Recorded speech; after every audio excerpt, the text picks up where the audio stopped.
Welcome, everybody, to Innate Interviews. I'm your host, Dr. Haig John, and I have my good friend, Dr. Gary Stewart, with us today. I'm really excited to have him. Dr. Gary, welcome.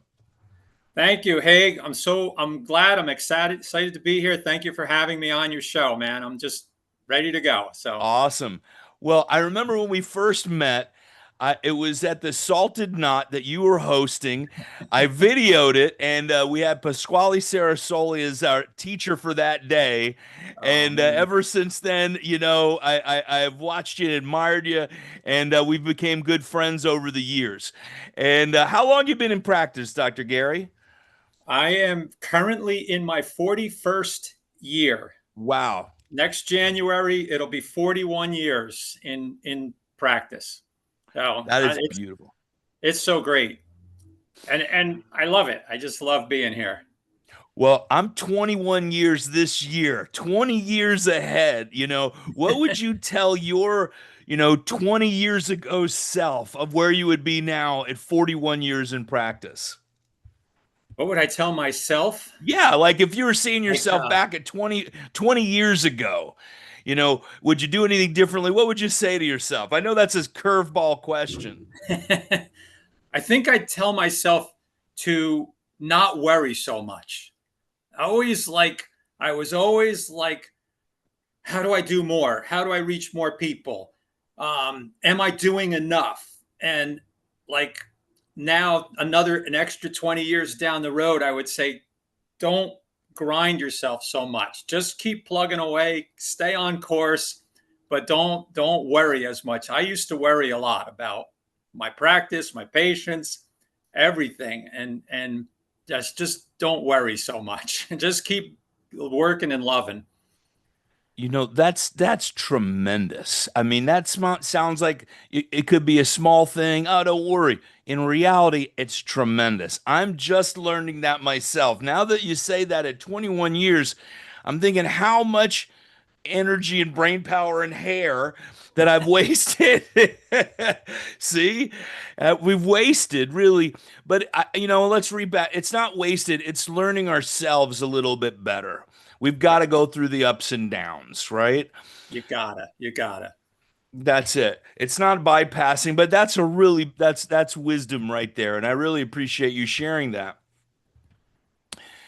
So we also know each other from DE, New Beginnings, the gatherings in Sigafoose. We had Sigafoose as our mentor, and I remember you used to lead the we called it the ceremonial pipe, right? And Right. we did a lot of great work with that. I remember assisting you a couple of times, and we had some great mentors, Pasquale Yeah. Sarasoli, Jim Sigafoose. You know, why don't you tell us Yeah. a little Dick bit about that Santo and journey? reminded me of Cecil Collins Oh and my Dick gosh, yeah. Santo at the gathering, and so many people at DE and at New Beginnings. I mean, there's just been some giants that we've been honored and just able to sit and listen to them and learn from them with their wisdom and hopefully absorb a little bit of that. So I'm sorry, I kind of bypassed your question there. What was No, it's that? all right. What was the Well, that's the what we receive from our mentors, and that's where I've met you with my mentors. We share some of the greats in chiropractic that have given us their wisdom, and you've taken the opportunity and sharing it with others. The salted knot was amazing. We have that video posted as well from that day. really? You had a little bit more hair then, and so do I, but not much. Yeah, a little bit. But Now, go so ahead. you're in practice now. Where do you practice? Riverdale, New Jersey. I've been in the same office since 1991. Wow. I opened in 1985, January 2nd, 1985. I opened my practice, and that was just like a mile up the road in the next town. And I was there for the first 5.5, 6 years, and then we moved into the building that we're in currently in 1991, and I've been here ever since. And it's a great location, and I just love coming here on, on office days and serving people. So Now, you've gone through a journey, a leadership, I keep going back to the Salt and Knot because I recorded that one that I got to in New Jersey. And I remember the beginning of that is, in the Navy, you salt the knot to solidify that. yeah. And, I've tried, I'm a sailor. I've spent a lot of time in the water. You can't undo that knot. It is solid and it's permanent. Why did you, go in that direction, naming it that? I actually got that phrase from Dick Santo. He Yeah. used to talk about salting your knot down, and he talked about exactly what you just mentioned. That in the old days with sailing ships, they would pull the sails up and tie a knot to hold the sail up, and then they would brine it. They would take the salt water and put it on the rope, and that would harden that knot, harden that rope, so that it could not come undone easily at all. And that was the whole point of, chiropractic philosophy and our science and our artwork as an adjustment, is to salt that down inside of you, to get that so solid, your faith and your belief system in this thing that we call chiropractic. I believe even more so, having the faith that the innate intelligence in the person you're adjusting is going to do the work once you do the adjustment. So it's like, yeah, the adjustment is important, but it's the innate intelligence in the person you're adjusting that really does all the work. Yes. Even finishing the adjustment, even setting the bone properly, once we set it in motion, innate is taking care of all of that. And having that knowledge and that faith that I have to be accurate, I have to be precise when I do an adjustment, but innate is the one that's going to do the work, and innate is going to heal this person, and innate is going to keep this person healthy. That's what has to be salted down in your heart and in your gut level person within yourself as a chiropractor. I think that's so important. I'm 100% with you. And in a way, that's what we mature into because when we, hopefully it takes less time with others. It's taking me years as well. Yeah, But, we're always learning those lessons that, of course, we want people to get well. We have empathy for people. And, especially for early in practice with me, I'm trying to fix people. I can right, fix you. I can help you. I want you to live better and be happy. But ultimately, I can't heal you. It's an inside job, is what right. Pasquale used to say. It's an inside job, right? Yeah. And where we move the bone, and that comes from your education, your experience, your training, and continuously training to get better, to spot the subluxations, adjust them, and then the hard part is Leave leave it it alone, alone. Yeah. right? And Sig used to say, Dr. Sigafoose, he'd say, I move the bone, God does the healing. He's not the only one that said that, but for me, I hear his voice saying that in my head That, so much. And so you're talking much. about Pasquale. I can hear Pasquale's voice in that British, that almost like that British theatrical actor tone that he used. That, you move the bone, You and move the like, bone. yeah, Yes. it's And the great. spirit does the work. Yeah, yeah, Absolutely. And I miss those guys. And you touched on, Dr. Richard Santo, and, and then also Cecil Collins. These are the greats that have gone to the other side and serving us through the spirit realm, I like to think of. yeah, And I yeah. remember Dr. Cecil, coming up to me at the gatherings He's and awesome. just opening up, putting the microphone in my face and literally just opening the right questions and bringing it out and life changing. I think of Dr. Cecil quite often. Maybe tell me a little bit about, what you got from those mentors. Is you talk about Cecil Collins, and in my mind, I was very close to Cecil because the very first gathering that I ever went to, I was a scared puppy. I had no idea what I was walking into. And then we did the breath work, and we did the circle with Cecil going around and pulling stuff out of you, and Yep. all kinds of stuff. So much happened for me on that very first gathering. But then I was blessed because after the gathering, uh, Cecil needed a ride back to the airport, and I had a rental car. So I got to drive for a little over an hour with Cecil, and the two of us just talked, and we became close.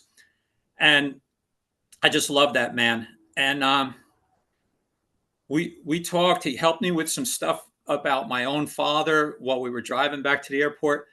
But what it is about Cecil is he was quiet. Yeah. Like I don't think too many people on the national or world scene maybe don't know who he was, but Yeah. his impact on the people that he touched was immense. He had such a heart and such an ability to pull, like you said, pull stuff out of you to get Hmm. the garbage out of you so that you could be a clean hollow bone. Yeah. And he was just so good at that. But all of these guys, I feel like Richard Santo and Sigafoose and so many others, they could look at you and see something that you were not yet able to see in yourself. And they helped us bring that out and helped us get rid of our junk that we've accumulated and become better servants and become a more clean hollow bone so that Hmm. we could serve the people that we serve. And I think about Cecil because I think, okay, he wasn't like world famous. Like in chiropractic circles, if you say Dr. Sid Williams or if you say Dr. Jim Sigafoose, Yeah. many, many people know who they are. But if you say Dr. Cecil Collins, sometimes people are like, oh, I think I might have heard of him. He's not as quote unquote famous, but man, he touched a lot of lives. Absolutely. And I think about that with us as individual practitioners. It's like, how many lives have you touched in 21 years? How many lives are different because Haig John made an adjustment or because Haig John shared some information in the last 21 years? And how did that affect not only their lives, but their children's lives and their neighbors' lives? The ripple effect is just immense, and we don't get to see it all the time. We don't always experience the effect of what we do on a daily basis. And Yeah. and I think chiropractors need to know that sometimes you adjust somebody two or three times and then you never see them again, and you don't know how you changed their life. Yeah.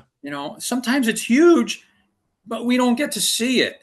But you Yeah. have to know it's there. You have to know in your heart you made a difference. You know what I'm saying?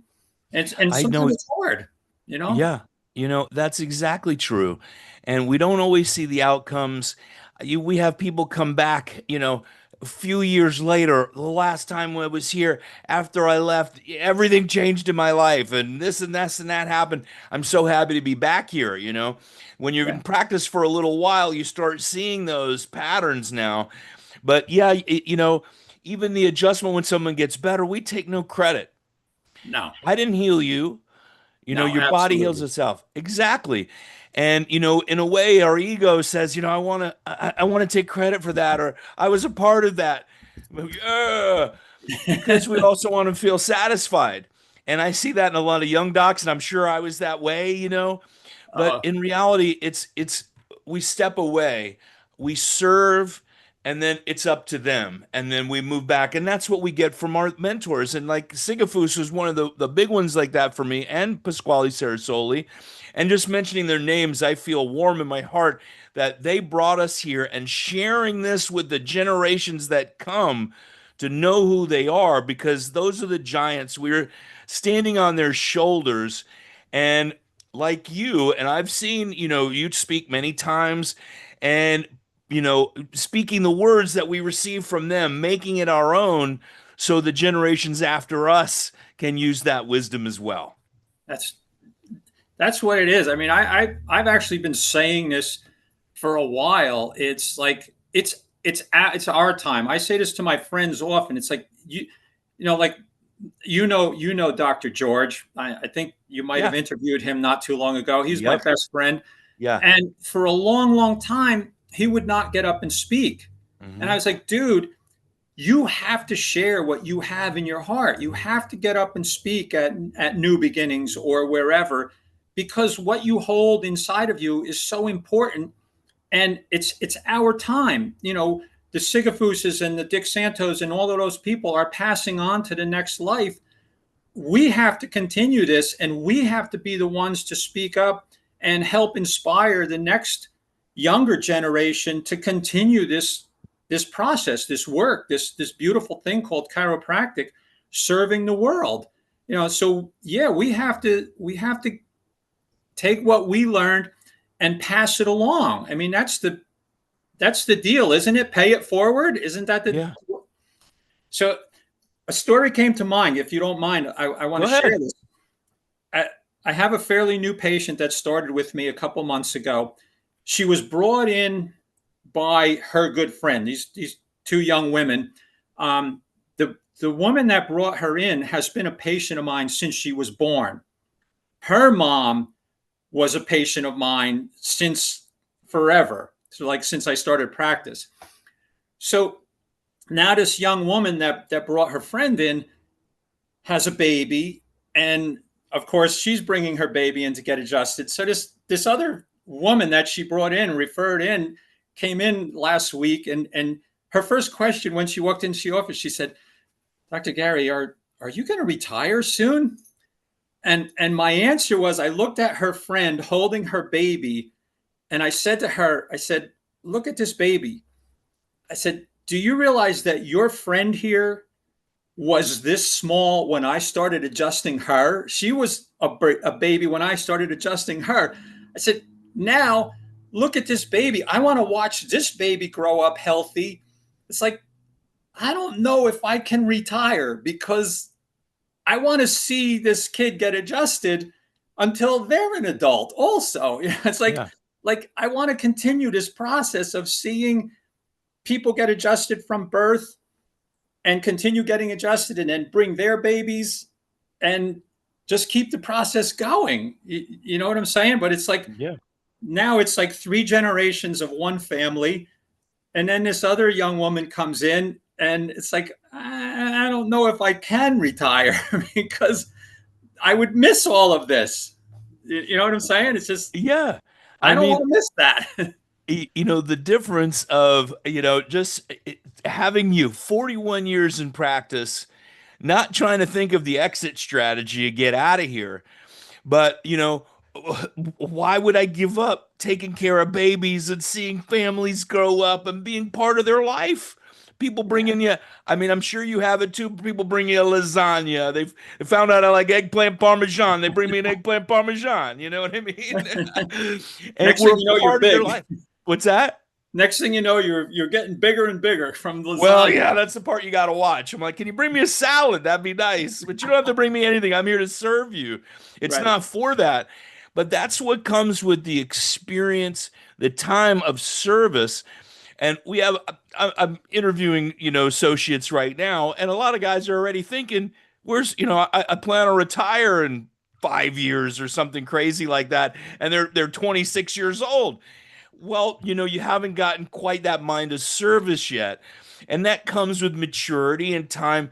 I was fortunate I had wonderful mentors from the beginning, like Pasquale and Sigafoose and those Right. guys, Arnold Bernier and Dr. Sid Williams and everyone. And we got that mindset of service. And I really feel we were in school, even that mindset of serving the people. Dee Dee Palmer in our other podcast is Synapse Philosophy Podcast. We're doing the 1910 book. We're on page 769, but then we also done 1914, and you can hear in Dee Dee's voice of it's for the people. The people deserve, the denizens of the earth, he said, deserve chiropractic care. So, that is, it can't be taught, but it's something that becomes us. Would you agree? I I would absolutely agree. It's we've sat in amongst the people I'm friendly with, and had that discussion. It's like, how do you teach this? How do you get a young chiropractor, a student who doesn't already have that in their heart, how do you get them to cross that bridge to, I want to retire in 5 years, over to, why would I retire when this beautiful service is something that the world needs so much of?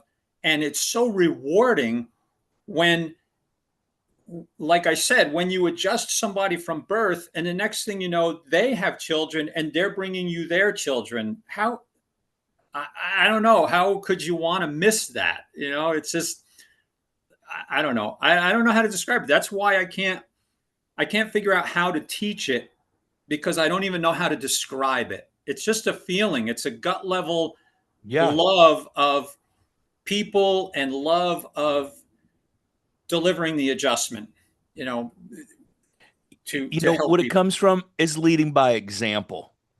And you are the example, exemplary service. And there's a lot, from New Beginnings, DE, and these servers that I've seen growing up 21 years in chiropractic as a chiropractor. Um, and seeing the people that are truly serving that are also happy in practice, Yeah. right? Yeah. That's the They're not big talking deal. Like, about me. right. They're You're not not talking just about trying to retirement. escape, but now being, financially healthy and taking breaks for ourselves so we can get back in service. When we're not doing those things, that's when I feel becomes a struggle. Right. But those are the things we learn over time.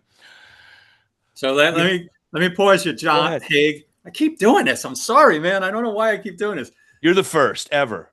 No, I'm kidding. Yeah, I'm sure. Go ahead. You talk about taking breaks. I just want to remind you, my friend, ski season's coming. I want to see you in Colorado. Absolutely. But Well, I'm going to tell this story.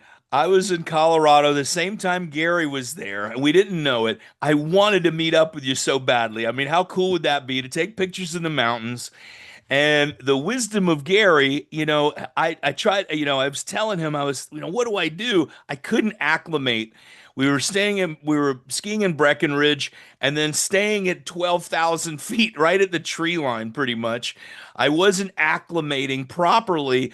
And I live at sea level. I'm in Florida at the beach, I'm yeah, on a barrier island, literally. And my body couldn't take it. And my adaptability was off. And you think about that, thank God I was adjusted and my nervous system was clear, subluxations cleared. But could you imagine someone being subluxated and how much worse that would be, right? Unable to adapt to our environment. well, oh, it's what we look at every day. People can't adapt to their environment, whether their environment outside of them or their environment inside of them. They're not adapting, and they don't even realize it. And this is why we have such a huge job to educate the people about how important it is to have your nerve system, as you said, have your nerve system clear. Yeah. Because thank goodness you're well adjusted all the time. Otherwise, what kind of problems would you have had at 12,000 feet? Yeah. So it's Well, that's where chiropractic is such a gift, and promoting, that is a no-brainer in reality. I can't wait to tell somebody about chiropractic and how important it is to keep your nerve system clear. I gave a talk last night at the cancer and autoimmune disease support group yesterday, and I oh, did that's awesome. another one on Friday. And because it's not about your sickness, I'm not here to cure you, but your body's able to do it to adapt better when you're clear from subluxations in your system. And for me right now, I have a soft spot in my heart for them, and I want to get out and spread this message, not to focus on their problem, but Right. clearing the system so the body has the greatest chances of healing itself when it's clear of subluxations. And that's it. That's bottom line, That's right? I mean, bottom line.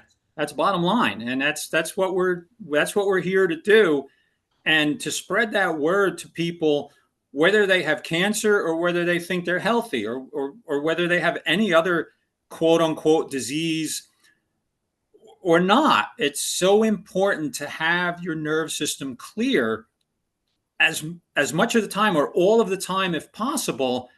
And that just getting people to understand that and sharing that message is just a huge part of what we need to do as chiropractors. Yeah. You know? And, a few years in practice, we start refining that. We could say it more simply. Where I first started, I mean, I was trying to give all the definitions of BJ and DD and everybody else because I was so excited about it. But with our, hopefully, at least in chiropractic, a little more maturity, my wife would probably say. Right.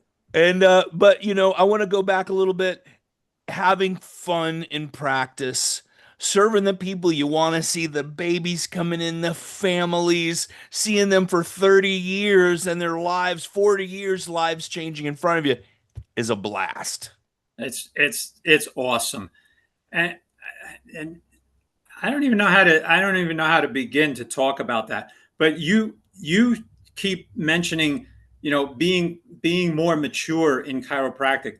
And that's one of the things that took me a long time to, my first 20 or 30 years in practice, to learn that you could be a little bit looser.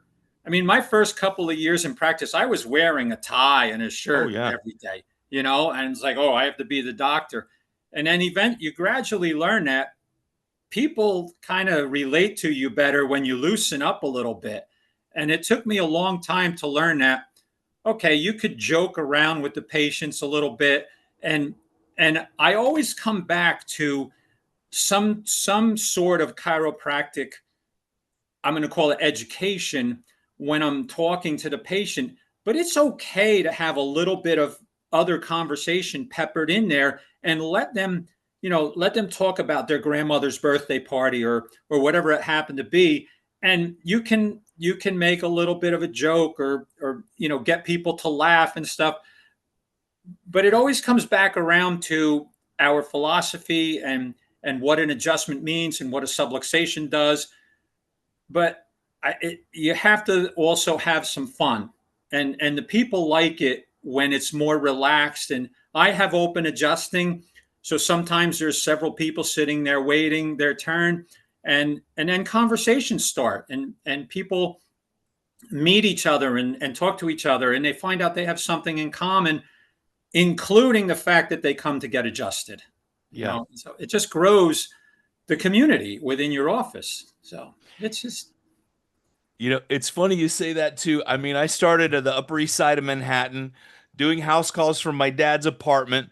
And I remember wearing cufflinks. I'm like, how do guys adjust with cufflinks on here? I somehow I'm not getting this. So, well, let's ditch the cufflinks.